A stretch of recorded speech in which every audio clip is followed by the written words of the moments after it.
नमस्कार, आप देख रहे हैं बीसीसी न्यूज। मैं हूं रमा धीमान। आइए बुलेटिन की शुरुआत करें, लेकिन उससे पहले हेडलाइंस।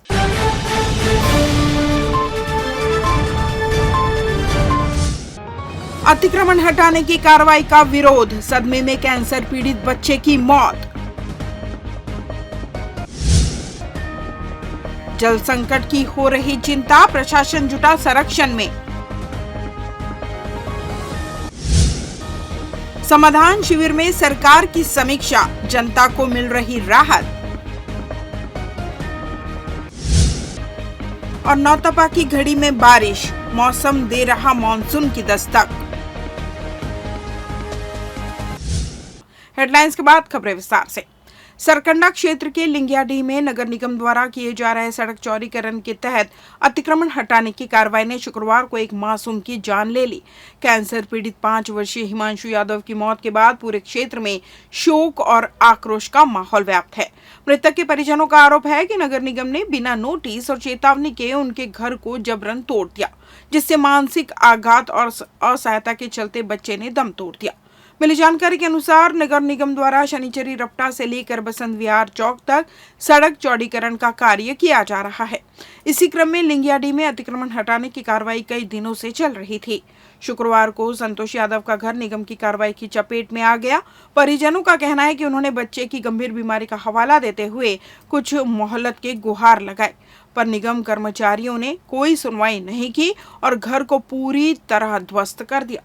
परिजनों का आरोप है कि जहां अन्य मकानों में केवल 70 फीट तक ही तोड़फोड़ की गई, वहीं उनके घर को 200 फीट अंदर तक ध्वस्त कर दिया गया।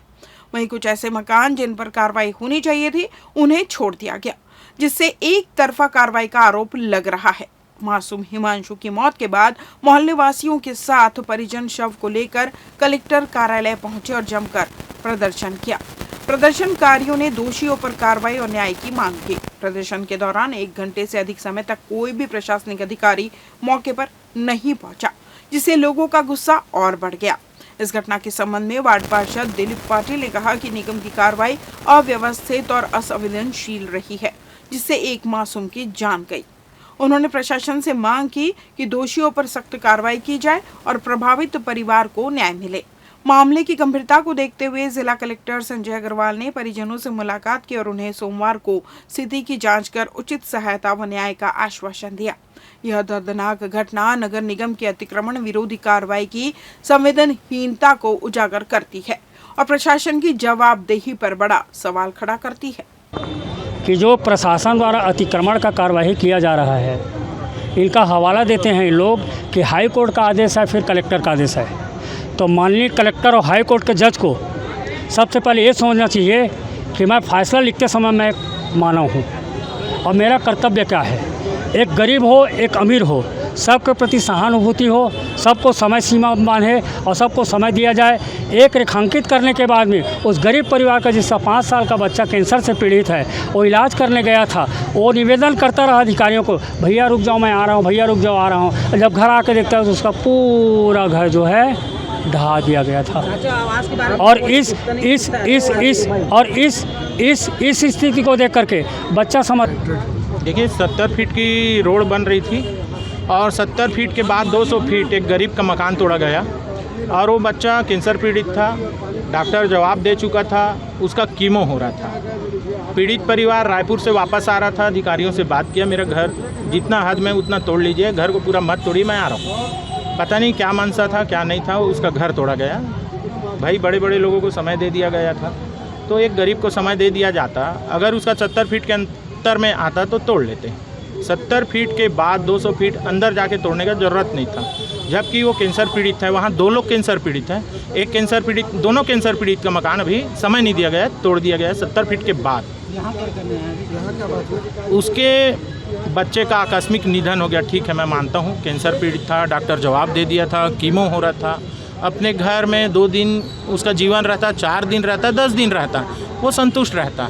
क्या कुछ लिंगाडी में चूँकि अपोलो हॉस्पिटल है, वहाँ पे रोड काफ़ी सक्रिय हो गई है और उस रोड का आपसी सहमति से 70 फीट वहाँ पे तोड़ने की बात हुई थी और इसमें सब लोग सहमत भी थे और इसी बीच ये सारा काम हो भी रहा था वहाँ पे। इसी बीच एक वहाँ पे घटना हुई है एक परिवार में, जिसमें एक बच्चा था जिसको डॉक्टर ने लास्ट स्टेज डिक्लेयर करके उनको वापस बोला था कि अब इसकी कोई सेवा करें। उस बच्चे की वहाँ पे डेथ हुई है, उसको लेकर के आए थे लोग और सारी चीज़ों पे चर्चा हुई है और हमने इनको अभी समझाइश दी है और चीज़ें अभी नॉर्मल है। उनकी तरफ से कुछ मांग की गई है कैसे? अभी तुरंत में इन्होंने तो ऐसा कुछ नहीं बोला, हमने सारी स्थिति उनकी सुनी है और फिर हमने इनको बोला है कि आप लोग अलग से एक बार आइए तो बैठ कर हमने बात करें। बिलासपुर कलेक्टर संजय अग्रवाल ने लोक निर्माण विभाग PWD संभाग क्रमांक 1 की समीक्षा बैठक में विभागीय कामकाज की गहन समीक्षा की। उन्होंने निर्माण कार्यों की गुणवत्ता को सर्वोच्च प्राथमिकता देने पर जोर देते हुए कहा कि जैसे निजी भवनों में गुणवत्ता और सौंदर्य का ध्यान रखा जाता है, वैसे ही सरकारी भवनों में क्यों नहीं हो सकता। उन्होंने निर्देश दिया कि किसी भी हाल में केवल ठेकेदारों के भरोसे कार्य नहीं छोड़ा जाए और SDO व सब इंजीनियर लगातार निरीक्षण करते रहें। कलेक्टर ने आगामी बारिश के मौसम में विभाग को 10,000 बड़े पौधे लगाने का लक्ष्य दिया। उन्होंने स्पष्ट किया कि पौधारोपण और जल संरक्षण सभी निर्माण कार्यों का अभिन्न हिस्सा होना चाहिए, इसलिए अलग बजट की आवश्यकता नहीं है। समीक्षा बैठक में उन्होंने स्कूलों के निर्माण कार्यों को 16 जून से पहले प्राथमिकता के साथ पूर्ण करने के निर्देश दिए। साथ ही अधिग्रहित भूमि को समय रहते राजस्व रिकॉर्ड में दर्ज कराने के आदेश भी दिए ताकि भविष्य में कानूनी विवादों से बचा जा सके।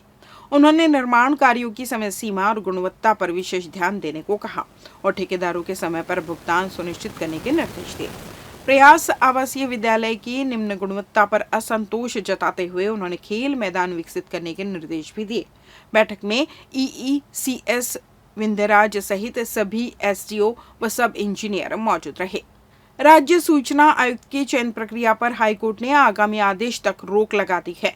चयन प्रक्रिया को लेकर सरकार की तरफ से 25 वर्ष के कार्य अनुभव की शर्तें लागू की गई, जिससे हाईकोर्ट में चुनौती दी गई थी। मामले की सुनवाई के बाद जस्टिस संजय जायसवाल की सिंगल बेंच ने चयन प्रक्रिया पर रोक लगा दी। बता दें कि राज्य सूचना आयुक्त के 2 पदों के लिए चयन प्रक्रिया के बीच में ही 9 मई को 25 वर्ष के कार्य अनुभव की शर्त लागू की गई थी। इंटरव्यू से पहले इस शर्त को शामिल करने के खिलाफ 3 याचिकाकर्ताओं ने हाई कोर्ट में चुनौती दी। दोनों ही पक्षों को सुनने के बाद जस्टिस संजय जायसवाल ने अगली सुनवाई 9 जून तक चयन प्रक्रिया पर रोक लगा दी है। बिलासपुर और रायपुर जोन में इन दिनों मालगाड़ियों को ज्यादा तवज्जो दी जा रही है। यात्री ट्रेनों को आउटर पर रोककर मालगाड़ियों को पहले निकाला जा रहा है, जिससे रोज हजारों यात्रियों को दिक्कतें हो रही है। गुरुवार को बिलासपुर पहुंचने वाली पटना चरलापल्ली एक्सप्रेस 4 घंटे देर से आई, जिससे यात्री स्टेशन पर परेशान होते रहे। रेलवे की रिपोर्ट बताती है कि माल ढुलाई से दक्षिण पूर्व मध्य रेलवे देश में सबसे ज्यादा कमाई करता है, लेकिन यात्रियों की सुविधाओं में यह जोन 17 में सबसे पीछे है। कमाई के लिए बीते 10 महीनों में 2790 यात्री ट्रेनें रद्द कर दी। वित्त वर्ष 2024-25 में माल ढुलाई से जोन को 22,807 करोड़ रुपए की कमाई हुई, जो पिछले साल से 6% ज्यादा है। इस दौरान 1,455 मेल एक्सप्रेस और 1,335 पैसेंजर ट्रेनें भी रद्द कर दी गई। CPRO विपुल विलासराव का कहना है कि मालगाड़ियों की समय पर आवाजाही पर खास ध्यान दिया जा रहा है। हालांकि यात्री ट्रेनों की हालत अच्छी नहीं है, लेकिन उन्हें समय पर चलाने की कोशिश जारी है। पर्यावरण संरक्षण और स्वस्थ जीवन शैली को बढ़ावा देने के उद्देश्य से राइडिंग कम्युनिटी ऑफ बिलासपुर द्वारा 1 जून को RCB साइक्लोथॉन 2025 का आयोजन किया जा रहा है। यह आयोजन वर्ल्ड बाइसिकल डे 3 जून के उपलक्ष्य में 2 दिन पहले किया जा रहा है। साइकिल रैली शाम 4:30 बजे पुलिस ग्राउंड से शुरू होकर शहर के प्रमुख मार्गों से होकर वापस पुलिस ग्राउंड पर समाप्त होगी। लगभग 5 किलोमीटर की यह रैली सभी आयु वर्ग के लिए निःशुल्क होगी। डॉक्टर सिद्धार्थ वर्मा और उनकी टीम ने प्रेस क्लब में जानकारी देते हुए बताया कि RCB एक नॉन प्रॉफिट संस्था है जो स्वास्थ्य और पर्यावरण के प्रति जागरूकता फैलाने के लिए कार्यरत है। इस साइक्लोथॉन में 400 प्रतिभागियों के शामिल होने की संभावना है। प्रतिभागियों को ई सर्टिफिकेट प्रदान किया जाएगा। इस आयोजन को स्पोर्ट्स अथॉरिटी ऑफ इंडिया और फिट इंडिया मूवमेंट का समर्थन प्राप्त है। आयोजन का उद्देश्य नियमित साइकिलिंग को जीवन शैली का हिस्सा बनाना, पर्यावरण संरक्षण, युवाओं को फिटनेस के लिए प्रेरित करना तथा सड़क सुरक्षा व ट्रैफिक अनुशासन को बढ़ावा देना है। 2023 में स्थापित आरसीबी के पास 90 से 100 सक्रिय सदस्य हैं, जिनमें डॉक्टर, इंजीनियर, व्यापारी, छात्र, गृहिणियां शामिल है। यह संस्था नवरात्रि में महामाया मंदिर रतनपुर तक साइकिल यात्रा जैसी पहल भी करती है। बिलासपुर नगर निगम द्वारा अपोलो हॉस्पिटल चौक से रपटा पुल तक सड़क चौड़ीकरण का कार्य किया जा रहा है, जिसे लेकर पहले भी कई मकानों और दुकानों को तोड़ा जा चुका है। वहीं एक बार फिर चिंगराजपारा इलाके में कार्रवाई की जद में आने वाले कई मकानों को तोड़ने की कार्रवाई की गई। इस दौरान कुछ लोगों ने मकान तोड़ने का विरोध करते हुए कहा कि अगर हमारा मकान टूटेगा तो हमें अटल आवास चाहिए। आपको बता दें, अपोलो हॉस्पिटल रोड से रपटा पुल तक करीब 80 से 90 फीट सड़क का चौड़ीकरण किया जाना है, जिसे लेकर क्षेत्र में निगम प्रशासन द्वारा अतिक्रमण हटाने और अवैध मकान को तोड़ने का काम किया जा रहा है, जिससे जल्द सड़क चौड़ीकरण का काम पूरा किया जा सके। अटल आवास में रहने वाली महिला गीता पांडे और उसके पति पर मारपीट करने का आरोप है। वहीं देवरी खुद अटल आवास में रहने वाली महिलाओं ने तोरवा पुलिस पर शिकायत नहीं लेने की बात को लेकर एसपी कार्यालय पहुंची, जिन्हें पुलिस और गीता पांडे पर गंभीर आरोप लगाए हैं। आइए जानते हैं क्या है पूरा मामला। बेटा बहू को भी ऐसी इन लोग लड़ाई करे सर। गीता पांडे, संजीत पांडे मेरी प्रेग्नेंट बहू को मारा। 3 महीने की मेरी बहू प्रेग्नेंट थी। आज भी मेरी बहू पेशी में जा रही, इतना बड़ा पेट लेके, और उसके तेरे को तो मैं ऐसा रिपोर्ट लिखाऊंगी। तो मैं गई रिपोर्ट लिखाने, मेरी बहू के पेट में लगा तो वहाँ रिपोर्ट नहीं लिखा गया मेरा। तोरवा थाना में मेरे से पैसा भी लिया गया 10,000। अब ये तो मेरे को नाम नहीं पता, पर मैं पुलिस वाले के हाथ में पैसा भी दी हूँ 10,000 कि यहीं से मुचलका जमानत होगा। बाकी पेशी मेरा चल रहा अभी तक। तोरवा मेरे लड़के का 7वें महीने में फिर पेशी है। मेरी बहू इतना बड़ा पेट लेके अभी भी पेशी हुआ है। उसका पहले में मारपीट हुआ है। ऐसे मतलब आपस से सीढ़ी से आ रहे थे तो पानी वानी गिरा रही थी, तो अपनी चीज चढ़ाने लगी। तो फिर मैं बोली, जब पानी भरते रहती हो तो तू भी पोंछ दिया कर, मैं भी पोंछती हूँ। तो ऐसे बोली, तो मैं क्यों पोंछूँ, क्यों नौकर लगी हूँ, वो लगी हूँ, ऐसे करके बोलते जाती है। बार बार हमको धमकी देते रहती है, तेरे आदमी को चमकाऊंगी, तेरे को चमकाऊंगी, ऐसे करके। वो गीता पांडे, हम भी तोरवा थाना जाते हैं। तोरवा थाना में हमारे सुनाई नहीं देता है, पैसा कौड़ी मांगता है। हमारे जितने से बनता है मतलब लिखने पोछने का पैसा दो है। 25 मई के अटल आवास देवरी खुर्द से कुछ महिलाएं रिपोर्ट करने थाना आई थी। दोनों पक्ष के बीच पानी भरने को लेकर विवाद था। इसमें दोनों ही पक्ष थाने में उपस्थित हुआ था। उसमें जांच कर बयान लिया गया और दोनों ही पक्षों के विरुद्ध प्रतिबंधात्मक कार्रवाई कर बॉन्ड ओवर की कार्रवाई कर सिटी मजिस्ट्रेट के यहाँ मामला पेश किया। जिला कलेक्टर संजय अग्रवाल ने शुक्रवार को मंथन सभा कक्ष में सिंचाई विभाग की समीक्षा बैठक ली। उन्होंने कहा कि बारिश का पानी रोकना अब प्राथमिकता होनी चाहिए और अधूरी सिंचाई योजनाएं भी भूजल स्तर में गिरावट की एक बड़ी वजह है। कलेक्टर ने सिंचाई परियोजनाओं के शीघ्र पूर्ण करने और उनकी गुणवत्ता सुनिश्चित करने के निर्देश दिए। उन्होंने कहा कि जल संसाधन विभाग को सतही जल संरक्षण में सक्रिय भूमिका निभानी चाहिए। डैम और एनीकट के गेट की मरम्मत शीघ्र पूरी करने के निर्देश दिए गए। साथ ही नाला बांधना, प्रकुलेशन टैंक जैसे जल संरचनाओं के निर्माण पर बल दिया गया। कलेक्टर ने बताया कि राजनांदगांव जिले में इस दिशा में अच्छे कार्य हुए हैं, जिससे प्रेरणा लेकर बिलासपुर में भी योजनाएं लागू की जानी चाहिए। उन्होंने कहा कि जल संकट का समाधान सिर्फ जल दोहन को रोकने से नहीं, बल्कि वर्षा जल को संचित करने और जमीन में पुनर्भरण से संभव है। हर गांव में एक परकुलेशन टैंक बनाने का लक्ष्य रखा गया है। पौधरोपण और जल संरक्षण को सभी विकास कार्यों में अनिवार्य रूप से जोड़ने के निर्देश भी दिए गए। कलेक्टर ने किसानों को कम पानी वाली फसलों की ओर प्रोत्साहित करने और फसल चक्र परिवर्तन अपनाने की सलाह दी। उन्होंने कहा कि जब तक ग्रामीणों को अभियान से नहीं जोड़ा जाएगा, तब तक जल संरक्षण के प्रयास सफल नहीं होंगे। बैठक में जिला पंचायत सीईओ संदीप अग्रवाल, एडीएम, जल संसाधन विभाग के ईई सहित सभी एसडीओ और सब इंजीनियर उपस्थित रहे। लेते हैं छोटा सा ब्रेक। पिछले 17 वर्षों से रियल एस्टेट के क्षेत्र में दे रहे हैं अपनी सेवाएं और लगातार शहर की जनता को एक नई लिविंग लाइफस्टाइल। अपने कार्यों एवं सेवाओं के माध्यम से लाखों लोगों की उम्मीदों को दिया है आकार। इसलिए जिले में ही नहीं पूरे प्रदेश में इनकी पहचान है बरकरार। आपके सपनों के घर को हकीकत में बदल कर है दिखाना, इसलिए आपके लिए लेकर आए हैं भाटी आशियाना।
ब्रेक के बाद आपका स्वागत है। बढ़ते हैं अगली खबर की ओर।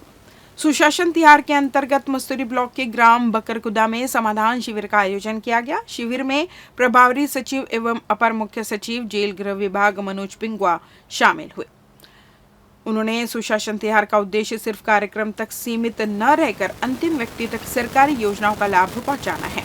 उन्होंने अधिकारियों को निर्देशित किया कि जनता की समस्याओं का त्वरित और प्रभावी समाधान किया जाए। शिविर में टिकारी, चौहा, अकोला, डोडकी, इटवा, पाली, विद्याडीह, कुटेला, चक्करबेड़ा, डगनिया, सिरसेनी, मटिया और बुढ़ीखार समेत 14 ग्राम पंचायतों के लोगों की समस्याएं सुनी गई।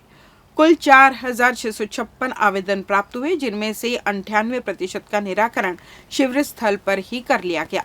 कलेक्टर संजय अग्रवाल ने ग्रामीणों से जल संरक्षण की अपील करते हुए कम पानी वाली फसलें अपनाने की सलाह दी। उन्होंने बताया कि शिविर में प्रधानमंत्री आवास योजना, सामाजिक सुरक्षा पेंशन, राशन कार्ड और शौचालय निर्माण से संबंधित अधिक आवेदन प्राप्त हुए। पंचायत एवं ग्रामीण विकास विभाग द्वारा महिला समूह की दीदियों को 4 लाख का चेक प्रदान किया गया। कृषि विभाग ने किसानों को लपेटा पाइप व अन्य सामग्री वितरित की। स्वास्थ्य विभाग द्वारा बीपी शुगर की जांच के साथ दवाइयों का वितरण किया गया। शिविर में एसएसपी रजनीश सिंह, सीईओ जिला पंचायत, एसडीएम, अधिकारीगण मौजूद रहे। शिविर में विभिन्न विभागों ने स्टॉल लगाकर योजनाओं की जानकारी भी दी। 4600 से ज्यादा आवेदन यहाँ पे हमें प्राप्त हुए हैं और कुछ 70-80 आवेदनों को छोड़ करके बाकी का निराकरण किया गया है। कुछ आवेदनों में आवेदकों से और भी कुछ जानकारी लेनी है, जैसे किसी ने विद्युत कनेक्शन खोला है या किसी ने सोलर पंप की डिमांड की है, तो उसमें उनको जो डॉक्यूमेंट्स और लगेंगे, दस्तावेज जो लगेंगे उनकी जमीन जायदाद के, वो और देंगे तो उसका भी प्रोसेस करेंगे। बहुत सारे ऐसे आवेदन हैं। 56 मांगे आई थी, जिनमें से 97 लगभग 98% का निराकरण हो चुका है और जो शिकायतें थी कुल 105 ही शिकायतें थी, जिनमें से 99 का निराकरण किया जा चुका है। तो ये निराकरण करने के लिए मैं जिला प्रशासन और पूरी टीम को बधाई देना चाहूँगा कि बड़ी संख्या में आवेदन पत्रों का निराकरण किया गया है। लेकिन इसके अलावा कुछ और जो तंबाकू और सिगरेट के पैकेट पर साफ लिखा होता है कि इससे कैंसर हो सकता है, लेकिन आजकल के युवाओं को इससे फर्क ही नहीं पड़ रहा है। हर जगह युवा लड़के और लड़कियां स्मोकिंग करते हुए देखे जा सकते हैं। शायद यही वजह है कि माउथ कैंसर के मरीजों की संख्या बढ़ती ही जा रही है। इस बीमारी से बचने आंशिक लक्षण दिखने पर स्क्रीनिंग कराने की जरूरत होती है ताकि समय रहते बीमारी का पता लगाया जा सके। ऐसे में विश्व तंबाकू निषेध दिवस के उपलक्ष्य में अपोलो हॉस्पिटल बिलासपुर द्वारा the screening programme for early detection of oral cancer चलाया जा रहा है, जिसकी जानकारी देने शुक्रवार को अपोलो हॉस्पिटल में प्रेस कॉन्फ्रेंस आयोजित की गई, जहां डॉक्टरों ने बताया कि भारत में हर साल मुंह के कैंसर से 77,000 नए मामले और 52,000 मौतें होती है। इसके मद्देनजर वर्ल्ड नो टोबैको डे के अवसर पर अपोलो कैंसर सेंटर बिलासपुर ने ओरल स्क्रीनिंग प्रोग्राम की शुरुआत की है, जो मुंह के कैंसर की प्रारंभिक पहचान, जन जागरूकता और उच्च जोखिम वाले समूहों जैसे तंबाकू उपयोगकर्ता, शराब सेवन करने वाले, HPV-16 संक्रमण वाले और पूर्व मौखिक घावों वाले लोगों के लिए लक्षित हस्तक्षेप पर केंद्रित है। इसके अलावा अपोलो कैंसर सेंटर ने ईशा फाउंडेशन के साथ मिलकर एक अनूठी पहल शुरू की है, जो लोगों को तंबाकू की लत से मुक्त होने में मदद करती है। इसमें मिरेकल ऑफ माइंड ऐप शामिल है, जिसे सदगुरु द्वारा डिजाइन किया गया है और एक सावधानी पूर्वक तैयार किया गया 6 सप्ताह का कार्यक्रम है, जो तंबाकू की आवश्यकता को स्वाभाविक रूप से कम करने में मदद करता है। इस मामले में अपोलो हॉस्पिटल संस्था प्रमुख अर्नब एस रहा ने जानकारी देते हुए बताया कि हमारा लक्ष्य स्वास्थ्य के प्रति सक्रिय रुख को बढ़ावा देना है। यदि समय पर पता चल जाए तो ओरल कैंसर का इलाज कहीं अधिक प्रभावी और कम जटिलताओं के साथ किया जा सकता है। यह पहल सभी 30 वर्ष से अधिक आयु के लोगों, विशेष रूप से तंबाकू उपयोगकर्ताओं से स्क्रीनिंग कराने का आह्वान है। उन्होंने आगे बताया कि मिरेकल ऑफ माइंड एक मुफ्त ध्यान ऐप है, जिसमें सदगुरु द्वारा 7 मिनट का शक्तिशाली मार्गदर्शित ध्यान देना है। यह ऐप उपयोगकर्ताओं को दैनिक ध्यान अभ्यास को अपनाने, प्रेरणा बनाए रखने और मानसिक स्वास्थ्य सुधारने में सहायता करता है। मैं कोई भी प्रकार के नशा का सेवन नहीं करता। पूर्ण स्वास्थ्य करती हूँ। मैं मॉर्निंग वॉक करना, उपवास रहना, जीवन की जो आदर्शतम दिनचर्या होती है वो मैंने किया है। उसके बाद मुझे हुआ तो मैं इसका बहुत बड़ा पहलू आपको बता दूं कि इसका असर जो है, मैं लेक्चर मैथमेटिक्स के, इसका समान हो सकता है और उसको दूर कैसे किया तो आपने लोगों में। आज वर्ल्ड नो टोबैको डे में हम लोग का एक जो क्लियर कट संदेश है, आज वर्ल्ड नो टोबैको डे में एक जो बहुत क्लियर कट संदेश हमारी तरफ से कि 3 पॉइंट। पहली चीज, आप इस लत में नहीं पड़े, ठीक, और कोशिश करें कि आपके परिवार के जो बच्चे हैं उससे वो किसी भी हालत में इससे दूर हो। दूसरा, जो लोग ऑलरेडी आदी हो गए उनके लिए बहुत सारे तरीके हैं छोड़ने के, ठीक। कई बार जैसे टोबैको सप्लीमेंट्स, जो लोग स्मोक करते हैं या जिनको ये है, उनके लिए कुछ च्युइंगम आते हैं जिसमें निकोटीन रहता है, तो वो धीरे धीरे करके वो, आप जैसे इनिशियली शुरू में आपको च्युइंगम प्रिस्क्राइब होता है, आप पहले 4-5 लीजिए, फिर उसके बाद 3, फिर 2, और करते करते जब जैसे आपका डिपेंडेंस उस पर खत्म होता जाता है तो आप टोबैको से मुक्त हो सकते हैं। दूसरा, साइकोथेरेपी बहुत जरूरी है। आपको काउंसलिंग और इसमें परिवार का सपोर्ट, ये सब लोग आपके साथ खड़े हैं कि भाई ठीक है, अगर तुम्हारे ठीक है टोबैको नहीं लेने, तुम्हारा सर दर्द हो रहा है, हम तुम्हारे साथ चलो घूम कर आते हैं, कुछ करते हैं, बात करते हैं, ये दवा ले लो। बिलासपुर रेलवे स्टेशन क्षेत्र नशेड़ियों का अड्डा बन चुका है। यहाँ पार्किंग में नशेड़ी बेखौफ गांजा फूंकते नजर आते हैं, जिसका वीडियो सोशल मीडिया में वायरल हो रहा है, जिसमें कुछ युवक रेलवे स्टेशन की पार्किंग में खुलेआम गांजा बनाते नजर आ रहे हैं। यहाँ गंजेड़ी युवक बिना किसी डर के गांजे का सेवन कर रहे हैं, जिससे रेलवे और स्थानीय पुलिस की कार्यप्रणाली पर सवाल उठ रहे हैं। वीडियो में साफ देखा जा सकता है कि रेलवे स्टेशन जैसे संवेदनशील इलाके में किस तरह कुछ युवक बेखौफ होकर गांजा बना रहे हैं, पर स्टेशन में सुरक्षा कर्मी की कोई मौजूदगी नजर नहीं आ रही है। जिससे स्टेशन की सुरक्षा व्यवस्था और निगरानी पर सवाल उठ रहे हैं। ये इलाका हाई सिक्योरिटी जोन में आता है, जहां रोजाना हजारों यात्रियों का आना जाना लगा रहता है। नशे की गिरफ्त में लोग कई बड़ी वारदात को अंजाम दे चुके हैं। रेलवे क्षेत्र में नशेड़ियों का जमावड़ा खतरे का संकेत दे रहा है। रेलवे स्टेशन आने वाले यात्री, खासकर महिलाओं और बच्चों की सुरक्षा पर खतरा मंडरा रहा है। अब देखना होगा कि इस खबर के बाद अधिकारी कोई एक्शन लेते हैं या स्टेशन नशेड़ियों का अड्डा बन जाएगा। अगर आप बाहर कहीं घूमने जाने की सोच रहे हैं तो जरा सावधान हो जाइए, क्योंकि बिलासपुर में एक चोर गिरोह सक्रिय है जो रेकी कर सूने मकान को निशाना बना रहे हैं। बता दें, प्रदेश की न्यायधानी में चोरों का आतंक थमने का नाम नहीं ले रहा है।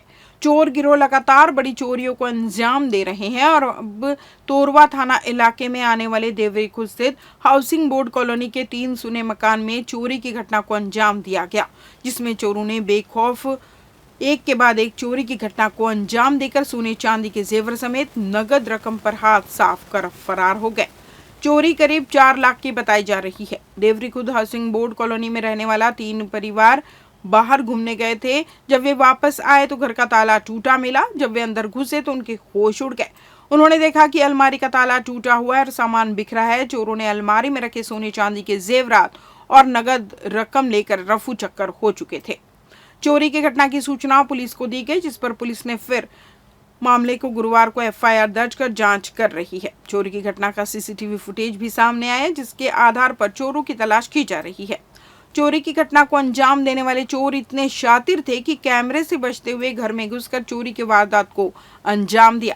बता दें, बिलासपुर के सरकंडा, मस्तूरी और तोरवा थाना इलाकों में करीब 3 बड़ी चोरी की वारदात हो चुकी है, जिसमें चोर घरों का ताला तोड़कर नगद रकम समेत लाखों के जेवर ले उड़े, पर पुलिस के हाथ अब तक खाली है।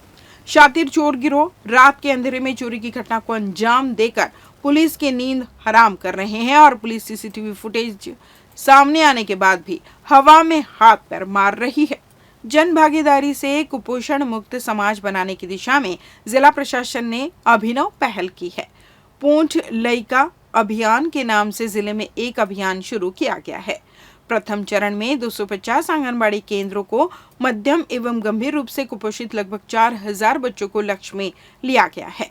कलेक्टर संजय अग्रवाल ने प्रार्थना सभा कक्ष में आयोजित जिला स्तरीय प्रशिक्षण सह कार्यशाला में अभियान के अमल में लाने की रूपरेखा बताई।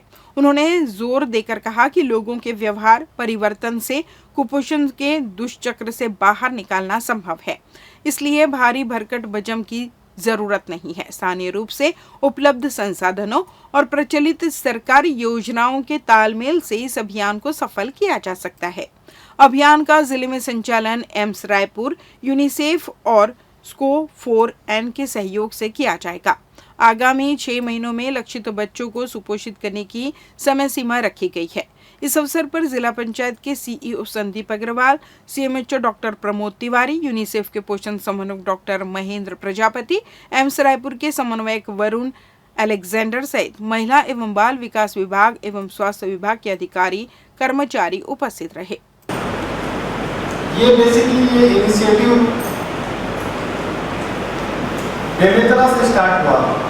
बेमेतरा में सुरुचि सिंह SDM की वहाँ पे 2020 बैच के IAS ऑफिसर हैं। वो SDM रहते हुए कुछ आंगनबाड़ी केंद्रों में वो लगातार भ्रमण करती थी और लोगों को एक संदेश देती थी वो आप इस आंगनबाड़ी में इतने बच्चे अगर कुपोषित हैं और लगातार हम लोग ध्यान दें। हमारी आंगनबाड़ी कार्यकर्ता बहुत मेहनत कर रही है, सुपरवाइजर्स बहुत मेहनत कर रहे हैं, हेल्थ की टीम बहुत मेहनत कर रहे हैं। बिहार बिलासपुर के राजकिशोर नगर निवासी 40 वर्षीय शालिनी कलसा ने शुक्रवार को प्रेस क्लब में पहुंचकर पूर्व पति संकल्प तिवारी पर फर्जीवाड़े का आरोप लगाते हुए FIR दर्ज करने की मांग की।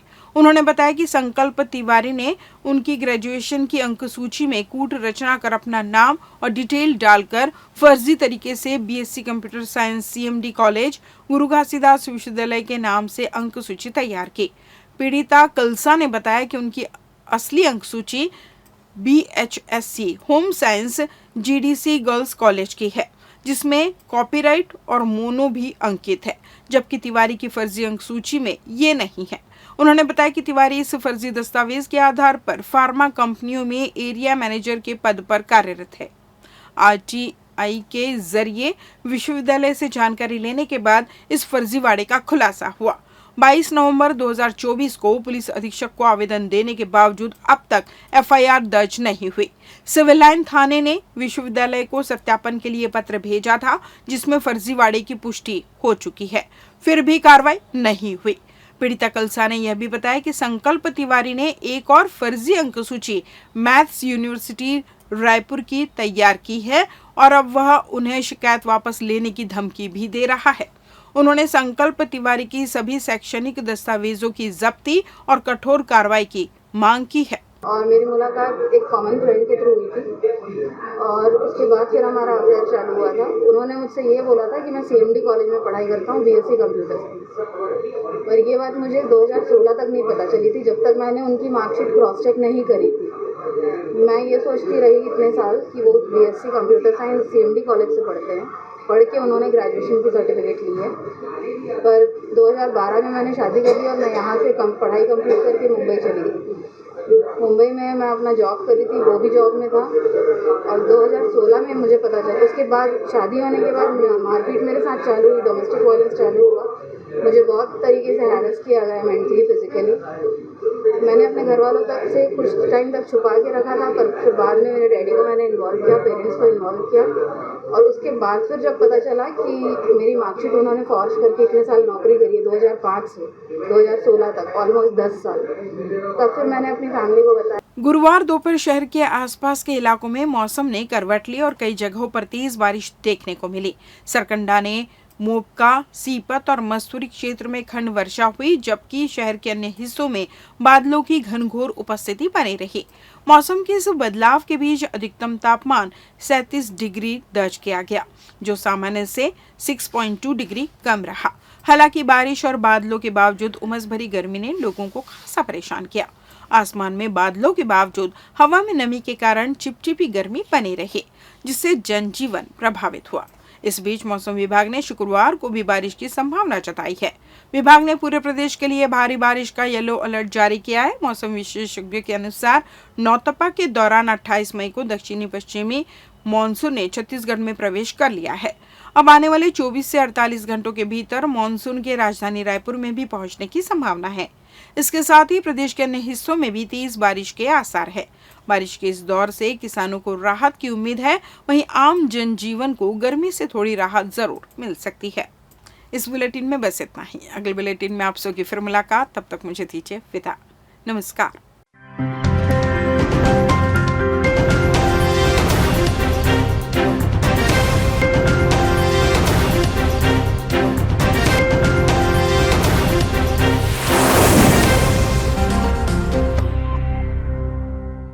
पिछले 17 वर्षों से रियल एस्टेट के क्षेत्र में दे रहे हैं अपनी सेवाएं और लगातार शहर की जनता को एक नई लिविंग लाइफस्टाइल।